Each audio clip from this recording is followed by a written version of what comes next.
Hello, everyone. It's the hard not lifer. Life gets difficult, but we continue to learn and persist. Difficult challenges and difficult experiences allow us to become who we need to be. So, today I want to talk about my financial shortcomings that led to my financial improvement. So, let me jump straight into it. Overspending and lifestyle inflation. So, um, lifestyle inflation is basically when our resources become abundant, we make certain choices that we wouldn't make if we were still within scarcity. For example, when you didn't really have money like that and you went to the market, you would look at the prices and buy the cheaper bread, correct? But you just got a raise at work or you just got a new job that pays more. Now you're looking at the other higher end brands and now you're purchasing that. That's an example of lifestyle inflation and overspending. And that's going to tie into not tracking expenses as well. Overspending. So it does not matter how much you make if you are spending it all. The thing is, it is a skill to it is a skill to make money and it is a skill to keep money. The thing is, my whole life I've been going and getting it. I've been a go-getter. Go out and get it, hustle. I know how to get things or make things happen. But the thing is, I never had the skill of retaining wealth. So anytime I had money, anytime I had a thing, I could never keep it because I didn't learn how to keep it. So one of the things I learned was to learn how to keep money, and that's a skill. That's a skill. Living below your means as well. The moment you start tracking your expenses and you start to see how much you bring in on a monthly basis, what you do is you try to decrease or simplify your lifestyle. First, what I did was I just did my needs. I don't care about my wants. Delayed gratification is the most important thing. I don't need money right now at the age I'm at right now. I'm about to be in my early 20s. You know what I mean? I don't need money predominantly. So the thing is, I need to keep my money up or put my money up or invest my money so it can do something for me later. Because right now it's not a necessity. It's not something that I need.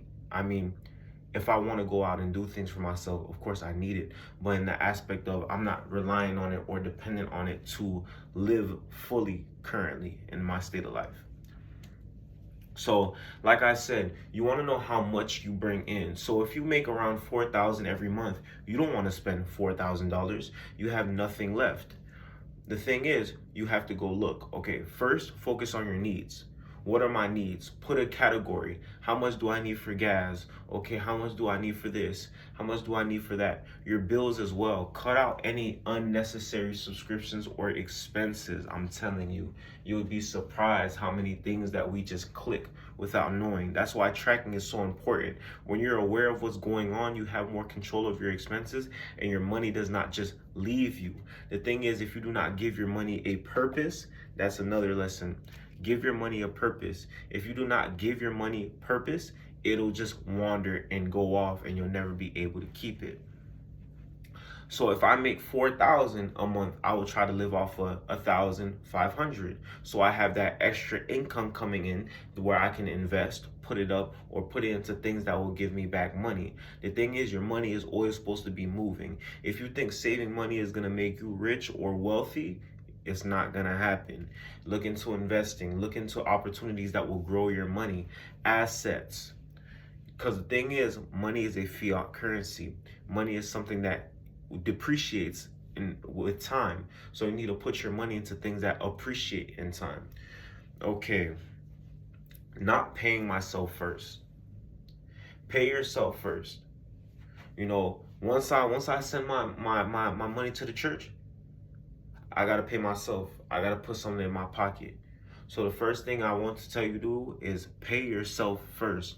Don't wait until you got your bill situated and this and that situated, and then anything left you just take and you invest. No. First, take out what you need, and then everything else you can allocate to the other priorities within your life. Ooh, eating out constantly, which goes into the bad habits category. So eating out constantly. One, man, we're in America, bro. This food is not good for us. Let's be real. All this processed food, all this. But the thing is, we have food at home. You can make food at home and you can create those healthier options for yourself. That's another form of lifestyle creep. Just because you have the abundance of resources, going out and eating. The thing is, especially right now with inflation, the price to eat out is quite expensive. The average meal is probably around $15-$20, and you could take that, put that in the S&P 500 or Nasdaq, and over time that could allocate you some more funds. So the thing is, it's just a neat little trick on just keeping money to yourself so you're not just wasting. Because the thing is, it's one thing to eat out and cook. The same $20 I spent to go cook something at home and the same $20 I spent to go eat out, it'll affect me differently. So it's more or less about the outcome instead of the actual act itself. Bad habits. So eating out, drinking, and substances. If you have any bad habits, try working on them. Before you pursue money, fix your bad habits. Because the thing is, money is an amplifier. People say that money changes people or money does this and that. No, money is an amplifier. So whatever you are, money will only amplify that thing and make it bigger. Money is a multiplier. So whatever bad things I may do, bad habits I may have, what will I do? I will invest in that. So whatever I am and whatever I do will manifest in my financial reality. So our biggest thing is to not have bad habits. One of my bad habits was substances, drinking, stuff like that. You do not want to waste your money on those things. A bottle of Dawn is 100. Come on, man. You know what you could do with 100? You could put 100 up, or you can invest 100. There's so many things that you can do. Not respecting my money. You gotta respect the money, man. You gotta respect it. You gotta respect the money. Cause look, think about it like this. For my ladies, my gentlemen, if you got a man or a woman, whatever your preference is, if you don't respect them, they're gonna leave you. Correct? It's the same thing with money. You have to respect money or it will leave you. The way you respect money is by giving it a purpose, treating it like it is something important. Of course, don't put money on a pedestal. Never put money on a pedestal. Never put anything, never idolize anything. I'm a firm believer in not idolizing things, even though I'm not perfect, I accidentally do idolize things, but that is life. You live and you learn. Do not idolize money. But the thing is, you have to respect it in order to keep it. When you respect money, the way you move about it, the way that you maneuver with it is completely different. And on top of that, the biggest mindset shift for me, it wasn't even about respecting money. It was about respecting myself. If you work for your money, if you have a business or anything, the thing is, you're putting your time in and getting money back. You know what I mean? You're putting your time in and getting money back. So when you're out here, you get your check, you just spend, spend, spend, spend. The thing is, because you're not putting that intention in, you're disrespecting yourself. Because you work so hard for that income, for that currency, you have to respect yourself enough to care for it and allocate it and put it into the right places.